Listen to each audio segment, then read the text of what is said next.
aka the Black Panther of Nigeria.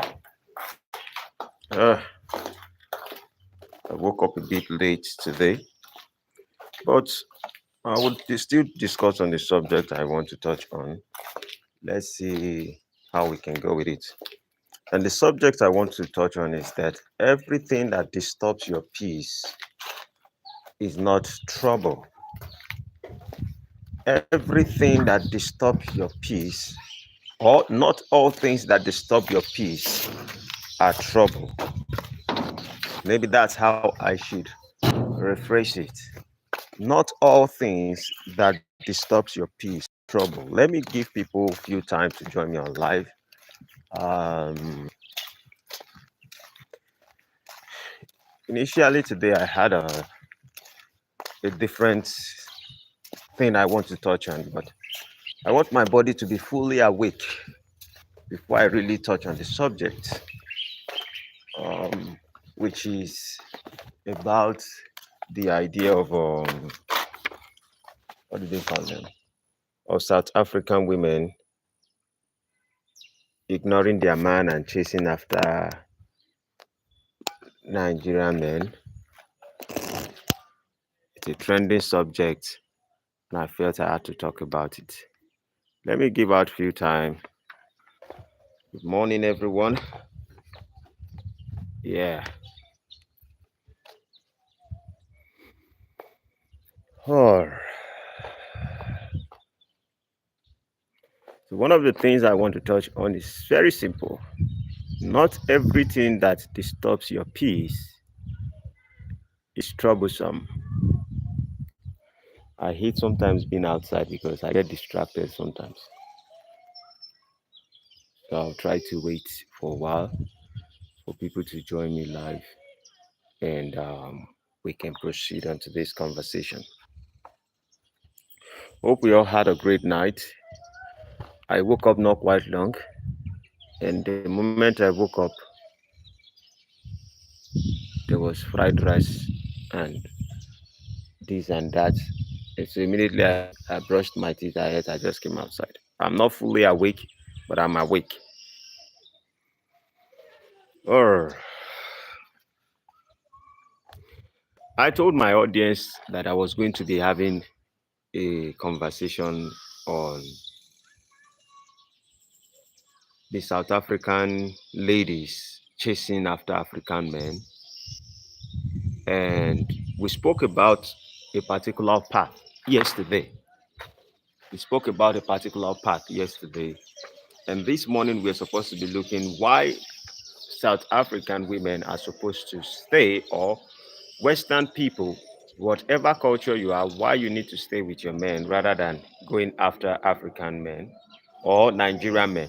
And that is not to say that you shouldn't go after African men. I'm just saying, do not make it a trending habit. Because when you make certain things a trending habit, even those who are not aware begin to follow with those trends. And then they get misled. They begin to think that is the latest way of living their life.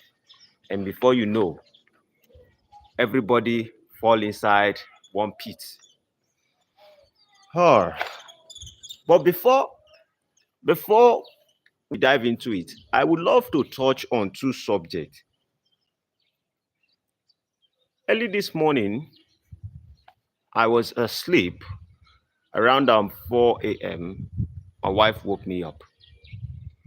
And whenever she comes from her room and she comes to my room, she just lay down close to me and wait for conversations. If I wake up, she knows I'm someone who is always alert.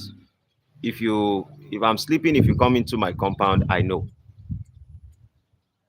If you come around my area, I know. You can't get close to me. I always know that someone is close to me. So that's how I have been since I was a child.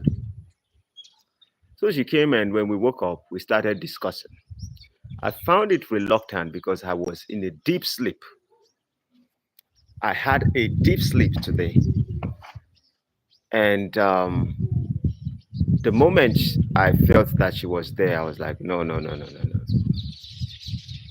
The difference is that I can be sleeping I can be dreaming and I can still be aware that someone is close to me. That's how I can do those things. But when I think that the person is not living, then I have to pay attention to the person. I have to abandon my sleep.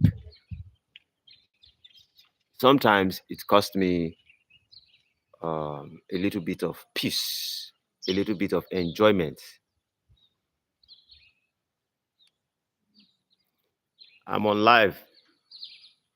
I'm coming now.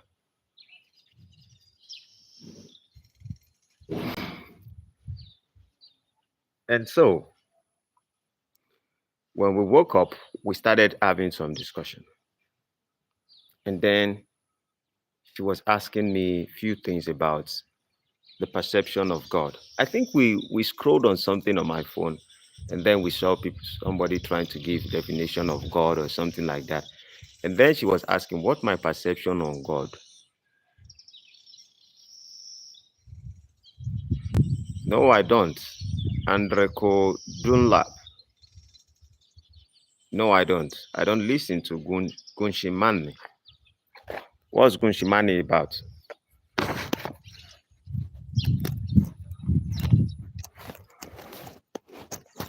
So when she started asking me things about God, I told her, I said, I will try my possible best to simplify the idea of God.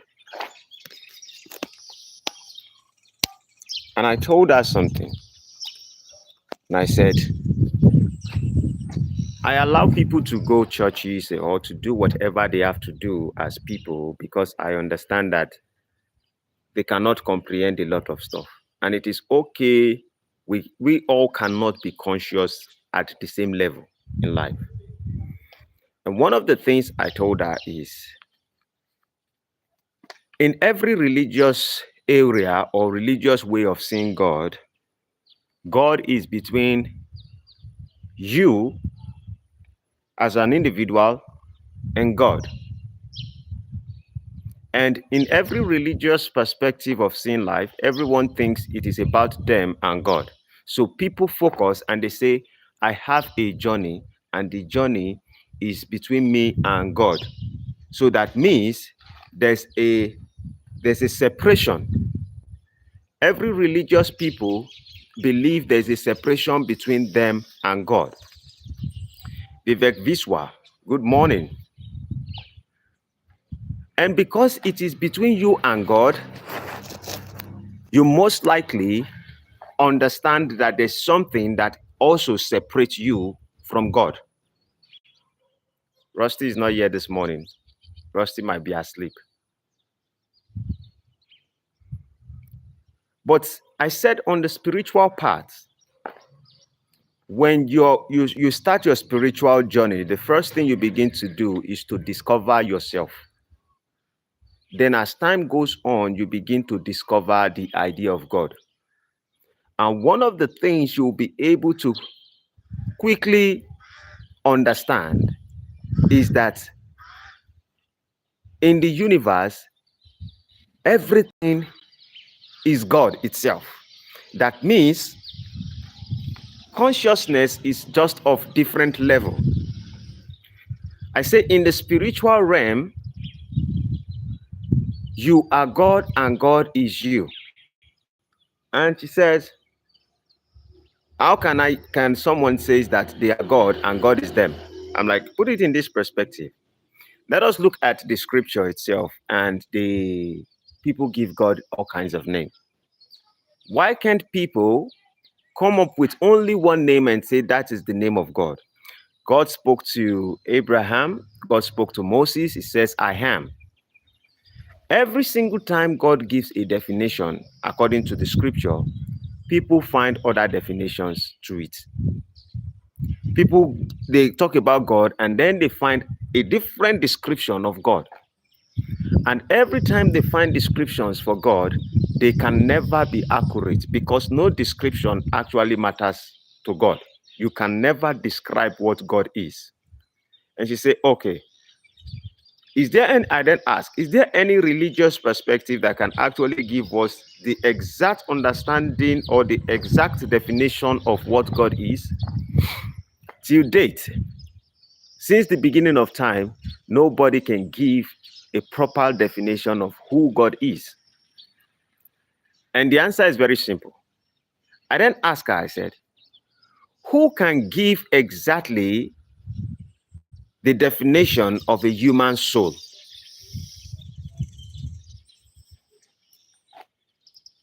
And no one can actually give a definition of a human soul. I said the reason why a lot of us cannot define our soul within ourselves is basically because we cannot comprehend what is within us. There is no human being, no doctor, no professor that can describe or define what a soul is. And the same thing, there is no human being on the surface of this earth who can describe who God is. Now, the reason why people come up with the description of God is simply because they don't understand certain aspect of life, and then they have to bow to worship that particular thing. Anything you call a God simply means something that you worship. If you are not going to worship, or if you can't worship something, it is not God for you. If you can't praise something, it is not God for you. So, for you to understand what you worship, you have to ask yourself, what are you actually worshiping? Can you define what you worship? A lot of people cannot define God. They say God is the beginning and the end. And I ask people the same question.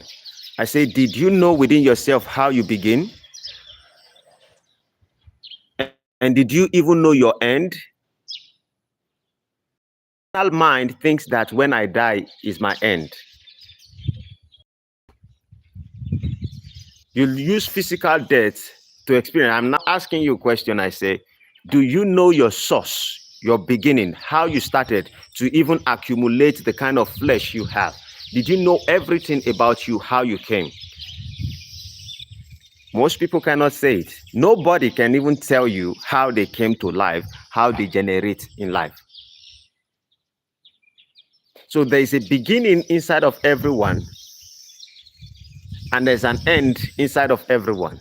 The beginning and the end, no one knows it. You can call it soul, you can title it whatever you want to title, but you cannot give a definition on it.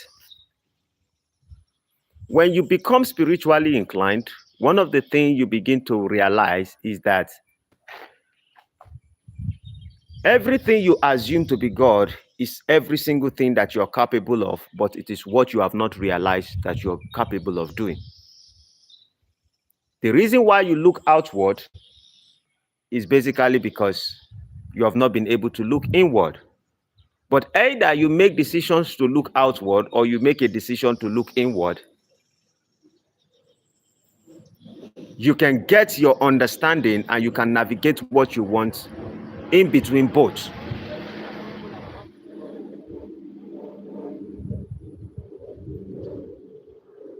So most people have removed their mind from the idea that I, as a person, I have the sparks of God inside of me, and I am part of God. There is no difference. It is not I and God. It is not me and God. It is us as people. And these are still what humans have not been able to wrap their hand around. And that is why we have all kinds of division among us. I asked a question, I said something. If you have to pray to God for something, the question will be, what inside of you knows what to request for? There's something inside of you that wants to change something. And then we look at the spirit, the power of imagination. If anybody have actually tried it or actually understand the power of imagination, you ask yourself, how can I imagine my future even in my presence? How can I see my future when I'm in this particular present state? It is simply because you are in time, you live in time, and that time you use in existing, you can exist now, you can exist in the past, and you can exist in the future.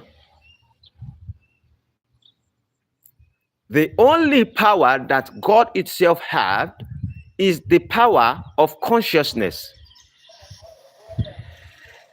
If you ask God, what is God? God will not tell you that this is who I am, and that particular thing that He says that is what it is, anyone will be able to comprehend it. You won't be able to comprehend God. Sun is shining. I'm enjoying sun when it shines.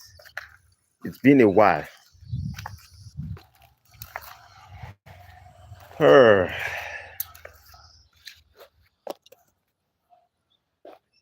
So God is not what we wrap our head around.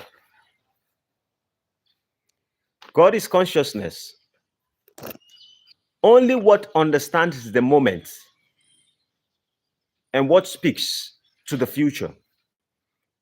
And I will ask people certain questions. I say, if you try your best to, there are a lot of things in our life that we have done as people that we did not say those things out of our mouth. We project those things right from our mind, and then we project it into the future. Some people might think, oh, you are lucky. You ain't lucky. If you continuously sow certain seed, or you continuously take a particular thought and you put it within your mind over and over again, and you keep harnessing it towards a particular direction, it is going to come to pass. But a lot of us, we chase after other things.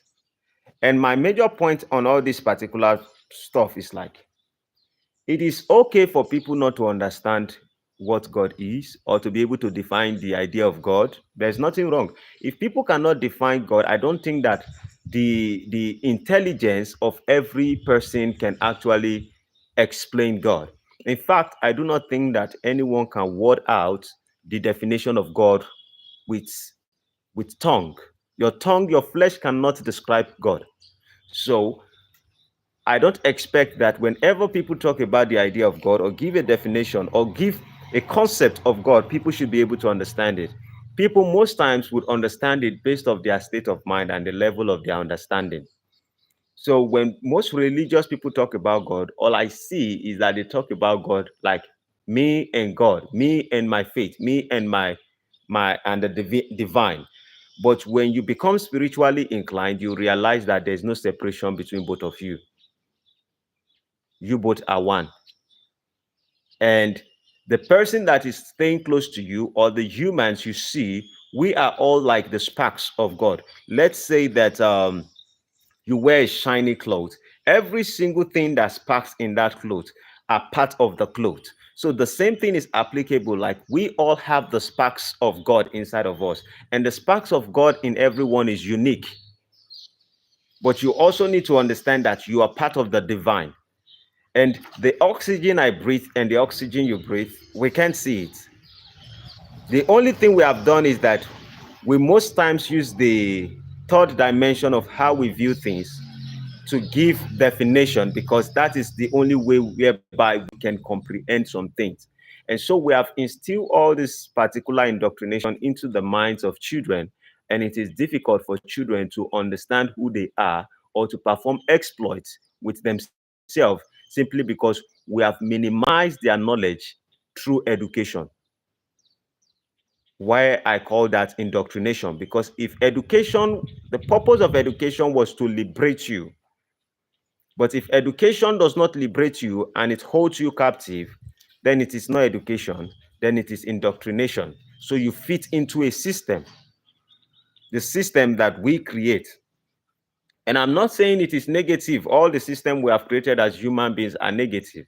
I'm saying that when it comes to the aspect of we knowing who we are within ourselves and what we are capable of doing, we have reduced those things basically because we do not understand our capacity or our capabilities. That takes me to the next subject. The next subject was when I said, not everything that disturbs your your peace is trouble. Not everything that disturbs your peace is trouble. Some of it, or most of it, are blessings. Many things that disturb our peace as human beings. The reason why I said I was going to touch on this is because I've heard countless of times a lot of people, we are so much interested in our peace that we act very stupid. In the name of I want my peace, I want to be in a peaceful place, I want my mind to be at peace, we have turned our mentality to something that is very poor, very fragile, something that is not useful to even us. Anybody that want to truly have peace on earth, Alice, welcome. Hello. Anyone who wants to have absolute peace on earth, first of all, the person has to be dead. Only the dead knows peace. The living does not truly know peace.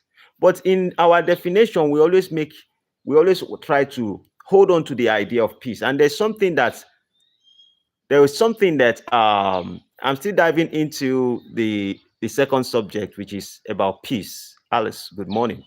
I'm touching on the idea of peace right now. Most times in my life, here's what I've realized and what I've seen happen in the lives of other people. What we consider as peace is what relieves us of some stress. Most times when we talk about peace, we're actually talking about being relieved from a particular stress. And so, sometimes I'll be at a deep sleep. And when I am sleeping and I'm very tired, in fact, I might be having a deep dream. Some people will call it revelation or something like that. We know how to sugarcoat words. And then when I begin to sleep, there's a possibility that at that particular moment, my wife thinks to come and lay down on my bed. And she knows I am a sensitive person. If you come into my room or you stay at the front of my door, I will call your name, whoever is staying there, from my sleep without even looking at you. Some people will say it's impossible, but impossibility lies in the book of a fool. So I can sense a lot of things when I'm asleep. I'm very active whenever something is within my environment, no matter how deep I sleep. At some point, she will come and she lay down to my bed, close to my bed. She would disturb. In the idea of disturbing is an idea of, maybe laying on my bed and I'm like, I'm having deep sleep. Now that I understand someone is here, I have to pay attention to the person. Initially, when I was growing or when we initially got married, I always look at it like, wow, this is kind of stressful.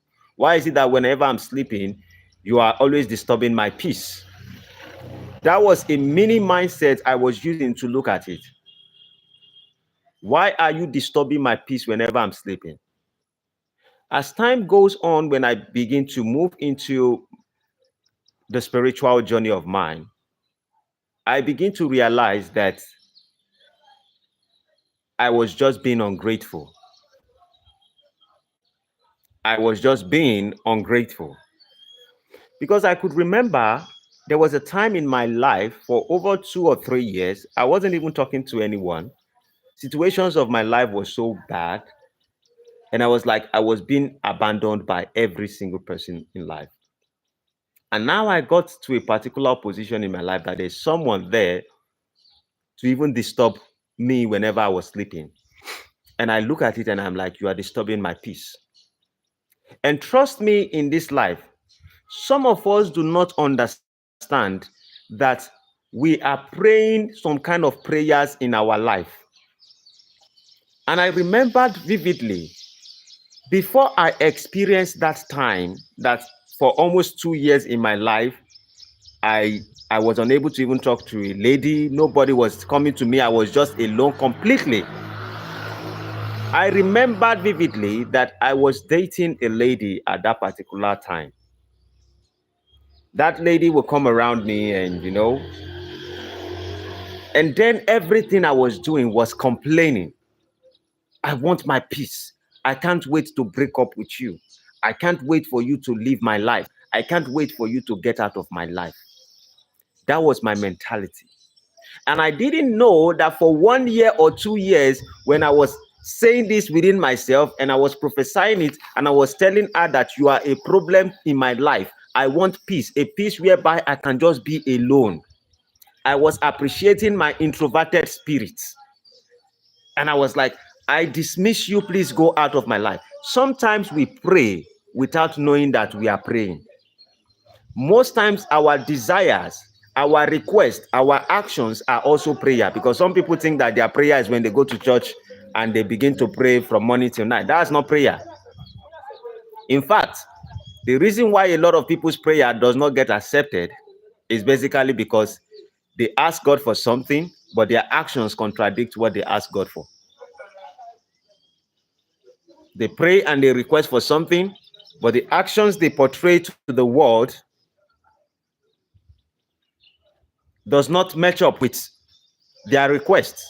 Someone go to church and they say, God, can you please, I beg you in the name of God, please, God, can you please give me a Toyota Camry or a Lexus or a Range Rover, something. And then you step out of church, then you look at someone riding a bicycle. You say, I wish to have this kind of bicycle. You are contradicting your prayers. You asked God for a car inside the church. You came out of the church and you saw a bicycle and you begin to admire. So are you trying to confuse God? Which one is God going to give you, the car or the bicycle? Most likely, God is going to give you a bicycle. Thank you for being a subscriber, Kate Mwaniki. What you're saying is true, brother. Thank you very much. So sometimes we contradict our prayers. So during those times when I was dating that particular lady, I was telling her that she was a problem to my life. And if she's not a problem in my life, I will be very peaceful. And then after a period of time, an incident happened and we separated. When we separated, come and see peace. Fela will make a statement. He will say, sleep go tire dead body. Do you know the meaning? A dead person will sleep and no one will disturb him. So when I was asking for peace, I got peace for 2 good years, good straight years. If you go to my Facebook page and you begin to scroll down, you will see 2 animals I had during that time. The amount of peace I had, I begin to think of getting a cat. I bought a cat. I had so much peace that I went to buy a dog.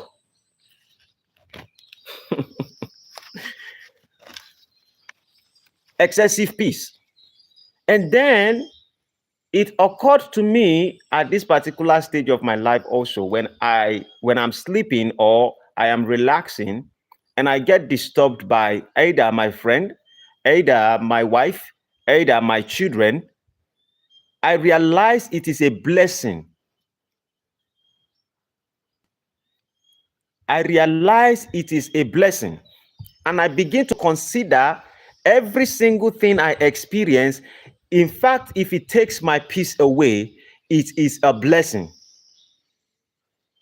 The truth is this: should we live under peace or should we live under appreciation? Which one makes us live a better life? I make a decision that in my life, I will try to live a peaceful life, but that does not mean that because I want to be peaceful, that simply means I'm going to get peace. Life itself is a struggle. Life itself is not a place for peaceful people. Yes, you may try to practice a religion. Yes, you may try to practice all kinds of things. But regardless of every single one of us who have tried all this peaceful meditation and everything that we use, we realize at some point that there's still a struggle inside life. And that struggle cannot go away. Thanks for joining Ola Web 3. Good morning. The struggle cannot go away. And I realized that the ideology of having a peaceful life is the ideology of you understanding that regardless of the struggle I go through, I would not lose myself into that struggle. That is what it means to have peace. Regardless of the struggle I go into, I would not lose myself into the struggle or make the struggle turn me into something I don't want to be. That is what it actually means to be peaceful.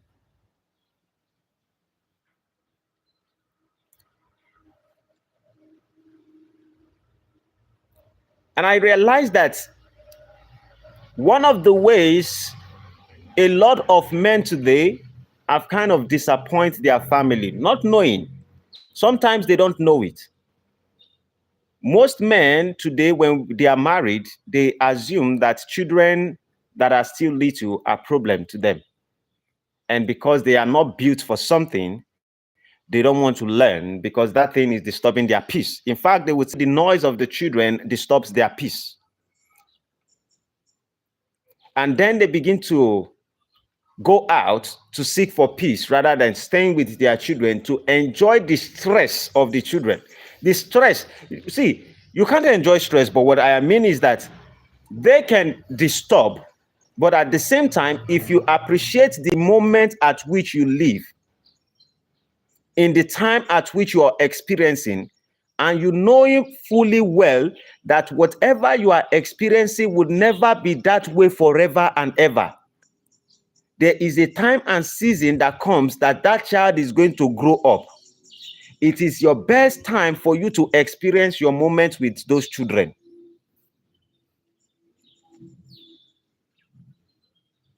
So when my children cry, initially before I want to run away, and I ask myself, where am I running to? I want to run to somewhere where I go and get a beer, to go and stay in a beer parlor, to go and sit down with my friends, the people who can be there today and may not be there tomorrow. The people who can make a decision to travel and they meet a new wife or a girlfriend or a new family and they stay there for the rest of their life and they may not even remember me. I am throwing the seed that God has given to me at this particular stage of my life just because of certain inconveniences I think they are a problem to my life. And the moment you begin to assume that your children or the cries of your children are a problem to your life, they automatically become a problem to your life. And then we grow older and the children grow, and then we become a stranger in the life of our children. Then we want to become a friend of what we have abandoned. Most men are hypocrites. Most men are evil. Not all men. Most men who perpetuate in this act.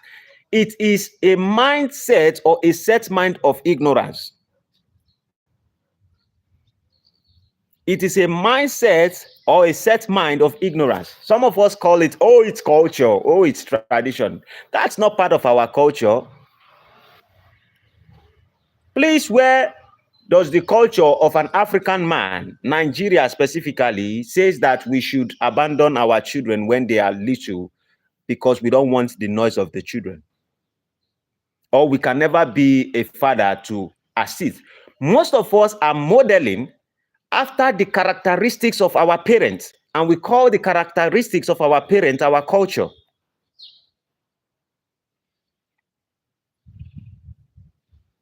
And one of the things that is affecting society today, majority of the things that affect society today, is the absence of fathers. The absence of fathers. And I'm not saying there are no situations where men die in their place of work or the rest of it, but I'm saying most fathers only think that apart from instilling principle or discipline or screaming at their children or correcting their children, they don't find the part of them growing with their children. You just want to have children and you want to be a teacher. God did not give men the children so we become a teacher to the children. No, it's not for you to teach. Teaching is just part of it. The idea is that you grow with them. And part of it is that it's going to cost you some peace, if not big piece of your life.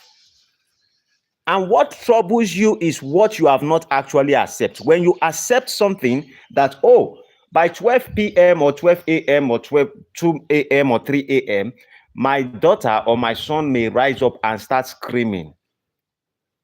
And when they are screaming, this is part of my experience at this junction of my life.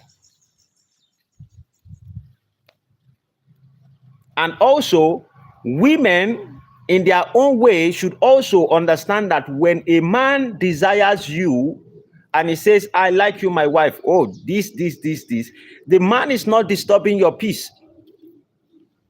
It is you that is viewing it like he's disturbing my peace. And whenever you say something disturbs your peace, that thing will be taken away from you. Simple. The universe knows how to answer our prayer without we going to church, without we asking directly from God.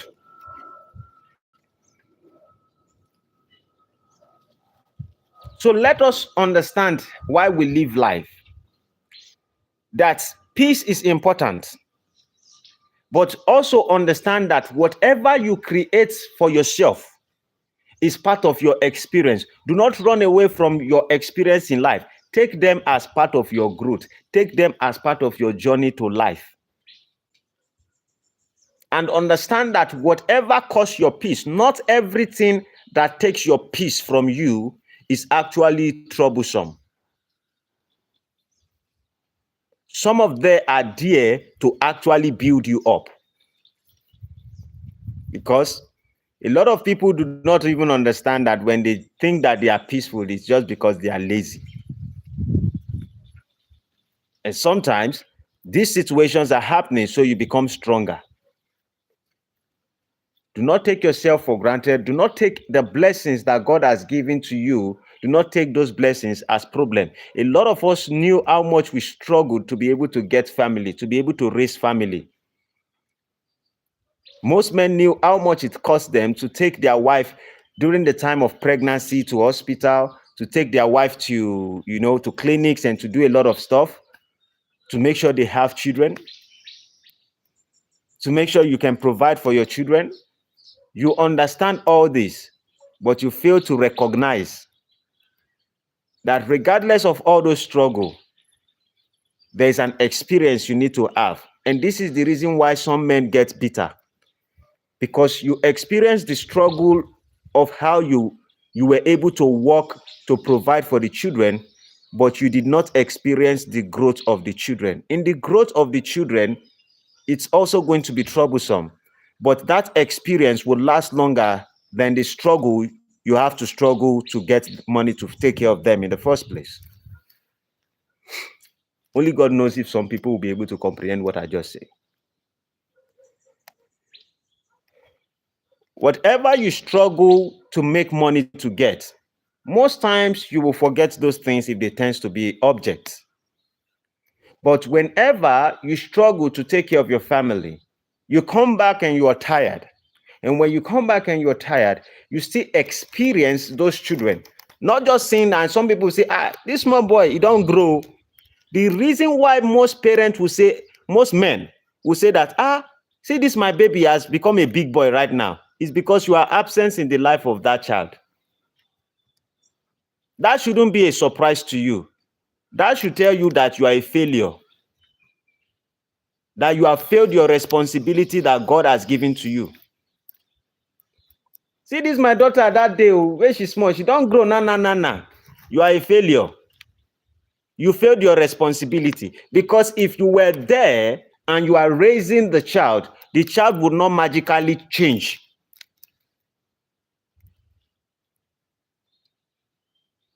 No wonder, no matter how men become grown up, mothers still see their children, their sons, as children.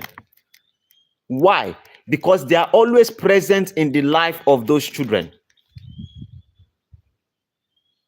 They are present in the struggle of raising and the time that the child grows. So no matter how the child tall like NEPA pole, like electricity pole, the mother still sees that child as a baby. But most fathers, you have excuses, and some of you will say struggle. Some people's words can be valid a little bit. But are you trying to say you work 24 hours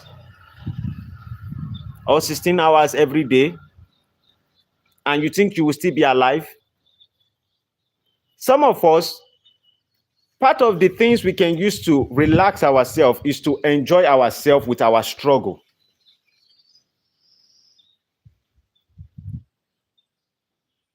Marielle Anderson, hello from Sweden.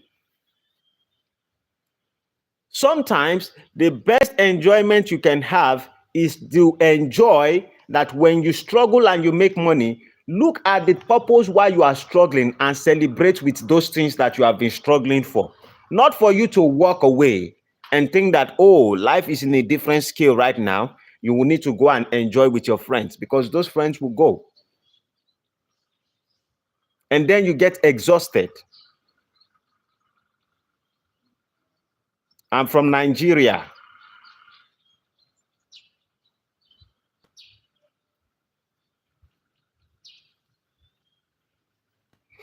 So in a nutshell, this doesn't also mean, I think that whenever we talk about keeping our peace, sometimes a lot of us do not understand that what we are actually implying to is the idea of we are trying to, whatever does not add to our life, whatever is not going to be there in our future, and it disturbs our peace at the moment, those are the things we run away from. Yeah, far away. Those are the things we make decisions to run away from. But let us put it in our mind today that not every struggle in our life is taking our peace away. Some of them are blessings in disguise. Some blessings will take your peace. When Abraham was in his father's land, God had to take his peace away from him and says that, Abraham, go out of your father's place. I will show you a place. This person has been enjoying riches from his father's place. He wasn't suffering. He wasn't suffering.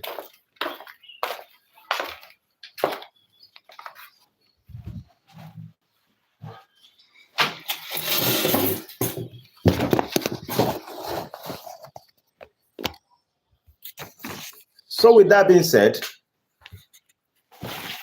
I hope I've been able to convince and not to confuse you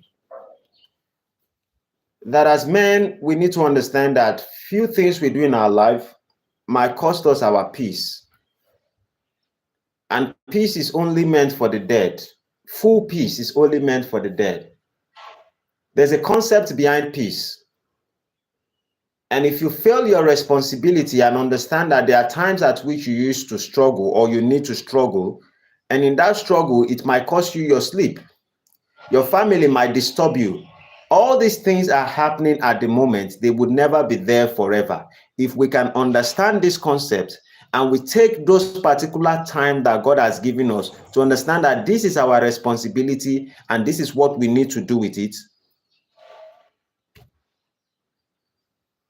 and we did not disappoint ourselves trying to run away from our duties, regardless of the fact that we are tired, we would always reap positive part of it. Let us be supportive and do not see everything that comes around you that takes your peace away to be trouble. That would be my advice for now. With that being said, maybe in the next 30 minutes, I'll be coming back live to talk about why Western women, why European women, why South African women shouldn't stay away from their men seeking for Nigerian men. Yeah. In the next 1 hour, I'll be doing that. With that being said, if you haven't subscribed, make sure you do subscribe to the channel, like and share. Hope to see you later. Have a blessed day. See you in the next 1 hour. Adios, amigos.